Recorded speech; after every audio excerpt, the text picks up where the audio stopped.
Sometime in 1996, when MV Genesis Pioneer set sail, it did not envisage what was ahead of it, but it was historic. Today, 27 years later, Chairman CEO of Genesis Worldwide Shipping, Captain Emmanuel Iheanacho, his staff at the time, Captain Jasper Ogbuagu and Chief Engineer Mbata, sit down to talk about what really happened on that day. Stay with us. It's Maritime Histories, and my name is Hope Orivri.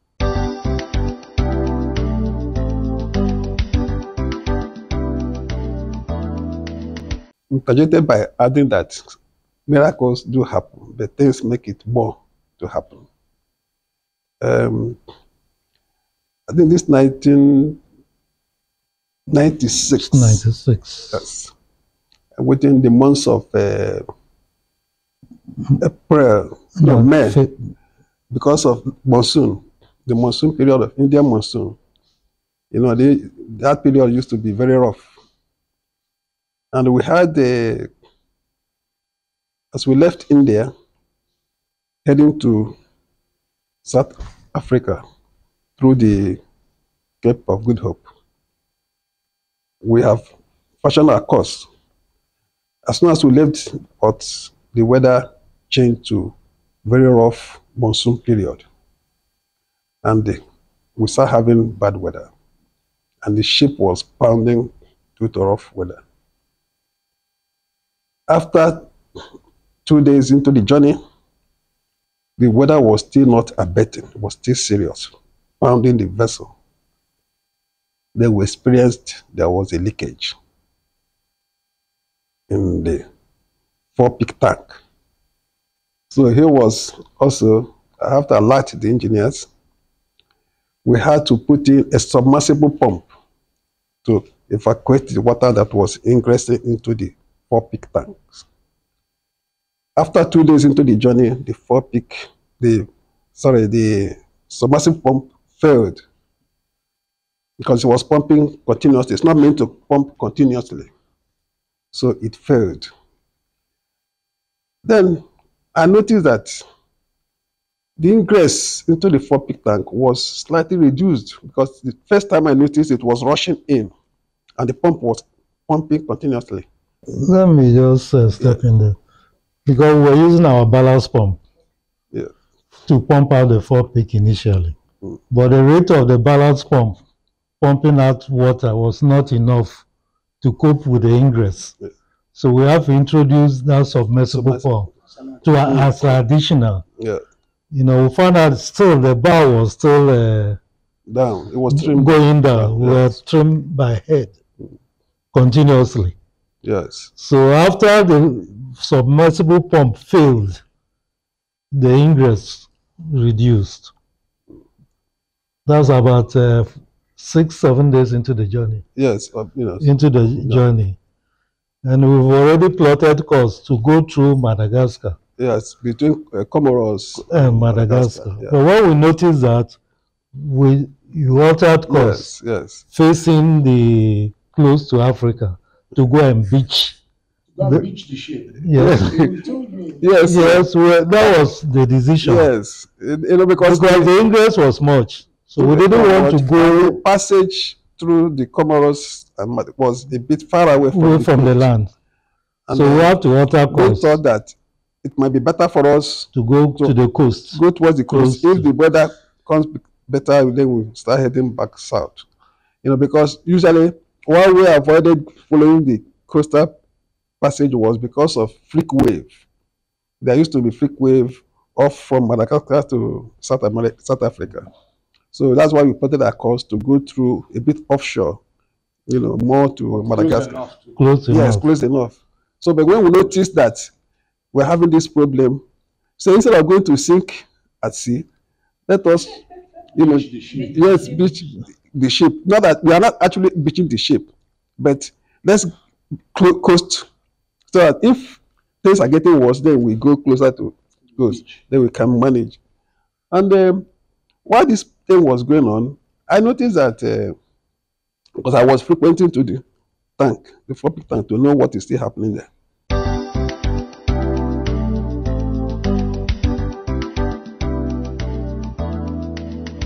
Well, at that time, our mind is just to rescue To save the ship. Save the ship, save the crew. I wasn't even thinking of any other thing. That's the very first thing. The first thing is safety first. That's why they went towards the coast, and then they started sailing parallel to the coast. So if the weather got really rough, they would just alter course a bit to the left. They were on the coast. On the coast. They would beach the ship, and people can then come and move all the rights. Either officially or unofficially. So they will be safe. Yes.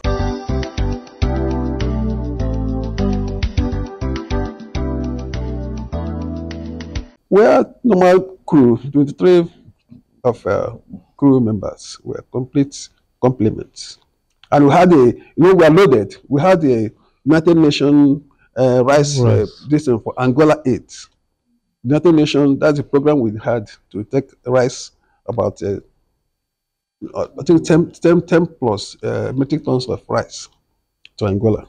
So as an aid to, after the war. So it was a very kind of sensitive item we were carrying. And we did our best to make sure that everything is delivered safely.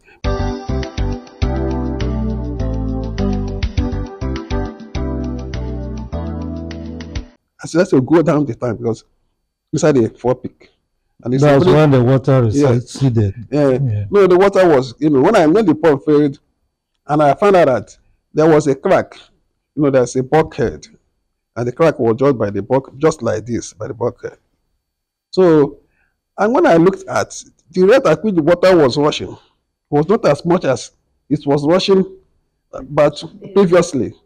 So that what I said, okay, let me go and see what is happening. I have to climb into the forepeak tank. There are platforms, understand? I'm going to, because it is the second platform down, that's where the crack is. I looked at it and I saw shiny something by that place. I said, what is this? And I was alone.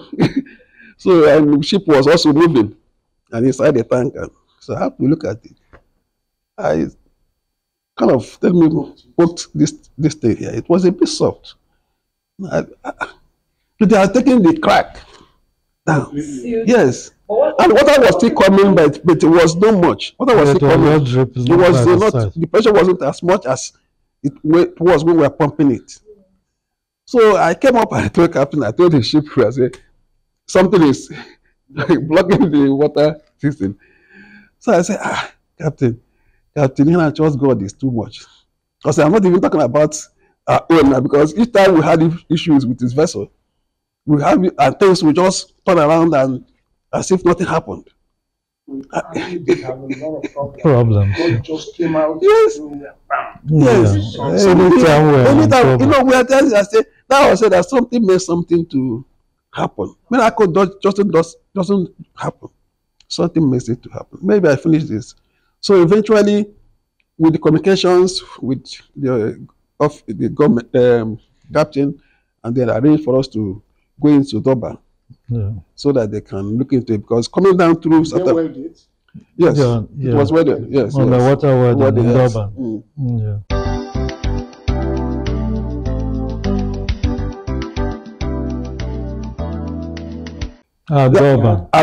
Doba. So anchor. We were not. Yes, underwater. Divers.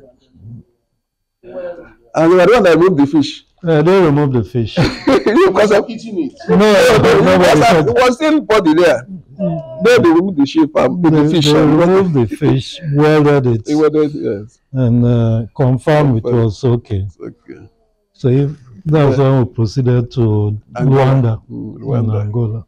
We came down south and back up. Yes. Yeah, south, around the Cape and come up. And came up. And but actually, when we left from India, maybe you like the name, we loaded in Kanla and Pobanda. Yeah, Pobanda. We first loaded in Kanla, where women were carrying rice. Yes, okay. Yes. Women were dog workers. Yes. The truth, if you go to India, if you've never been, hard work, the hardest work done by women. The men just cross leg and with a No, it's not a joke. That's the Yeah. thing I've been laughing. They're cracking stones by the side of the road. They do dock walking. They carry rice onto the ship to load.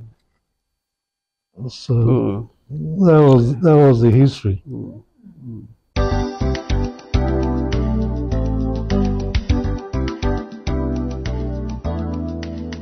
I think after Angola it was about 8 days. No, not up.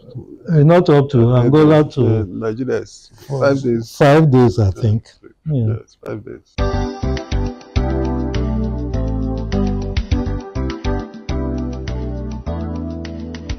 It was nothing. I mean, I needed to buy a good ship. And a good ship, you need some good money. For instance, a ship of that vintage, if it was younger than the age of that ship at that time, I would have needed to spend about $10 million to buy a really fully stocked ship. But what I had was $2 million. You know, I was $2.5 million was approved, but when they were doing all their thing in that place, they gave me $2 million. So we ran with it. And I never ever dreamed of a plan to buy a small boat for $2 million. I meant to buy a big ship that would do international trading. And so that's why I bought that ship. And the interesting thing is that since we did that adventure, I don't know of any Nigerian company that has done it. As to say, take a ship, trade it internationally, go back and forth, trade it internationally, real challenge. All these things you hear, capital this, capital that. You're sitting there, you can close your eyes, ship is moving. But this one, look at the challenges that one faces. They are facing the elements. You are needing to make decisions. You put a ballast pump and ballast pump is not working, so you introduce a sumo pump. And all of that time, people are thinking, you can imagine the state of mind of the people on the ship, what's going to happen. So one thing I'd like to say also is something that he said just now that he has said to me before. He says that God is working for Capt. Iheanacho on the ship. And that's what it is. Because this adventure was not the only one that we've been through.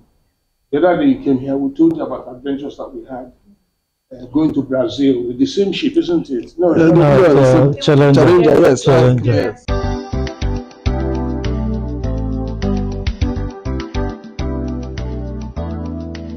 The experience at the Bay of Biscay.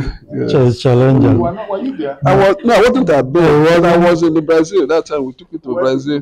When Godi had sickness and yes, and we loaded the rice to Ghana. Or no, we loaded salt or something. From Brazil. There was a ship we dry docked in Ghana. Is it? Pardon? No, the one we had issue was Challenger. Okay, yeah, Challenger. You know, we went to Lomé. We drove from here to Lomé. Dropped me on board the vessel because they were having issues. So we sailed from Cotonou, sorry, not Lomé, Cotonou, to Salvador. Okay. Yeah, we loaded sugar. To coming to Ghana. To Ghana. Yeah. So we had an issue. We didn't know where the issue came from. It was from the ballast system. Ballast system. We couldn't pump the ballast. Coming back. And yeah, the ship was almost going down. So we have to go to Ascension Island, you know, to get the ballast pump fixed.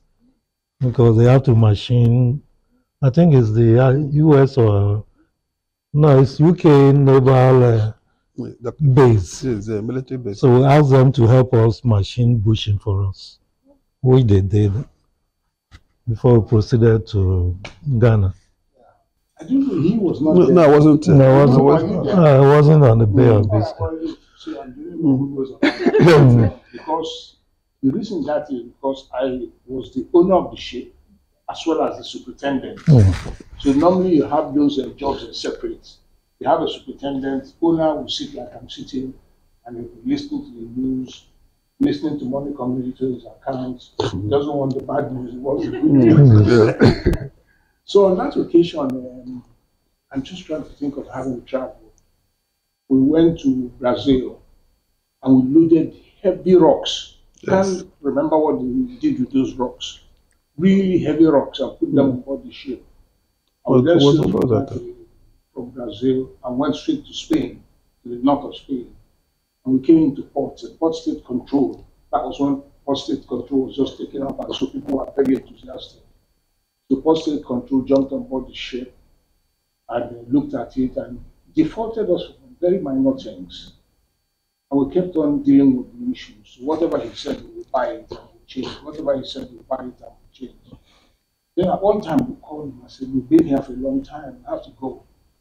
He says, wait, I'm going to ask the contractor who was supplying us things. He called him in our presence and asked the contractor, have we bought enough things from him? And the man says, no, we haven't. He said, no, you haven't passed. Can you imagine? That was, I know I joined them in Spain. Oh, you did? I flew from Nigeria to join them in Spain, yeah. So that's what he said. He said, so it became apparent to us that he was holding us because he wanted us to spend money there. And more particularly, we were talking with our flag administration, was Captain Intiaidem at the time. And he was there. Anything they wanted, he would send it to them, anything they wanted, and yet they were disputing it. And you can't do that because the flag administration is the one that's in charge of the ship. If it's in your port temporarily, then you might have some kind of jurisdiction. But if he now reaches over and writes to you that the ship is okay, you have to let it go. So anyway, we'll have this long-running argument with them. And at some point in time, we managed to extricate ourselves from the port state control. And he ushers us out of the port. And we sailed into the port and into the Bay of Biscay. And we met a heavy storm. If you know about the history of the Bay of Biscay, that's where thousands of ships sank over time because of how rough the weather. So this weather hit, and we thought, no, we can't make it. We got to get back into port. They shut the ports. They absolutely shut the port because of course they said the port is shut, so nobody can come in. So how we managed to come in was that we saw a tugboat. I don't know what it was doing outside. And we called the tugboat to come and assist. And he insisted on throwing his line across the ship. And what does that mean? It means that he is now a part owner of the ship. So you can't negotiate with him to say, I want a contract of towage, so I pay you 10,000 or 20,000 when you tow me into port. But if he throws his line and you take the line without coming, it's salvage. It's salvage. So he will say, they will take you to a salvage hearing where we determine the value of the ship and how much of it you have to pay. So on that occasion, we eventually persuaded him to accept $20,000 to us back into port. So he did. So we then went there and we rode the storm out in port, and after that we sailed. Do you know if we sailed out to India from there? Challenger went to Ceylon. Went to where? I think he went to Ceylon. Sri Lanka. Sri Lanka. So we had challenges. So vessels that we had also that had similar names. Because at one time I became an expert at buying ships from Russia. The Challenger was stuck here outside Tomorrow for years. And I used to supply them with small items. I became friendly with them. And one of the things that they specialized in doing is cruise on board the ship, Russian Chinese. They used to look on their binoculars all the time and they saw small pigs on that island. And they used to get them and roast them. And there's some flour that was growing there. They would take the flour, put it in a bottle of water, a jar of water, say, it's like a soft drink.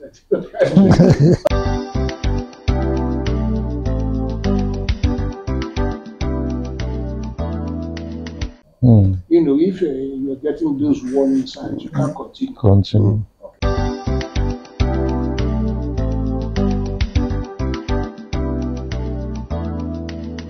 Subject talking about, you can't even think of sinking our teeth into it. If you want to buy a ship, it depends on what you want to do with the ship. So first and foremost, you must be very clear in your mind what you want to do with the ship. So for instance, we use ships all the time because we take oil to our jetty just down here, not far. That jetty area is very shallow. When we built that jetty, we had a draft of about 7.5, 8 meters. But over time, we had sand ingressing that area, so we think we've gone up to 6. So you need a vessel that is very wide. Very wide. Bring the Delta Sea. And shallow drafts. I designed this ship and I sent it to a broker. Somebody has built the ship that I designed. Because I looked at it and I looked at the length of our jetty, it was 109 meters. And I said, if I start off with the length of the ship, what is the breadth and the depth that I would have that would let me take 20,000 tons? So he went down the creek here a couple of days ago and said, I've seen that your ship. I said, no. Wow. That's why look at that. The experience that we have when we go to beach our ships. So when the ship is very old, then we sit down here and negotiate with people who buy ships for breaking. So then we buy it on the basis of the tonnage of steel, because we know how much a ton of steel costs at any point in time. So when you look at the tonnage of steel in the vessel, you negotiate, and then they ask you to bring the ship, and then you sail. So we always go, not via South Africa. Where do you go? We go South Africa. South Africa. Almost about 5, 6 ships. And we saw the that place challenge. Where we dumped the anchor in the bottomless pit. It's off Madagascar. Yeah. Off Madagascar when we I remember. yeah. I think Captain Anaso. Which was a different. Different. All the Indian chap. It was an Indian. Yeah, Indian. Yeah. Things that we get. The Challenger wasn't in India with the one we saw that. It's Pakistan, India. That's most the one we beached at India. That time when you left, I was on board. Which one in India? Yes. Yeah. with Apokoji. Is it that with No. Apokoji? Beach one vessel too. Captain Apokoji. Apokoji was a poor banda. No. In Pobanda, yeah. He left in Pobanda. He's very resilient chap. Wherever he might be.